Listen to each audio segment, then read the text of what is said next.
رسول اللہ صلی اللہ علیہ وآلہ وسلم نے فرمایا، جس نے فجر سے پہلے روزے کی نیت نہ کی اس کا روزہ نہیں۔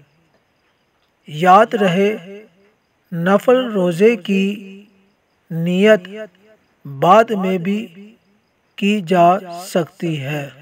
جس نے ایک دن کا روزہ اللہ عز و جل کی رضا حاصل کرنے کے لیے رکھا، اللہ عز و جل اسے جہنم سے اتنا دور کر دے گا جتنا کہ ایک کوا جو اپنے بچپن سے اڑنا شروع کرے یہاں تک کہ بوڑھا ہو کر مر جائے۔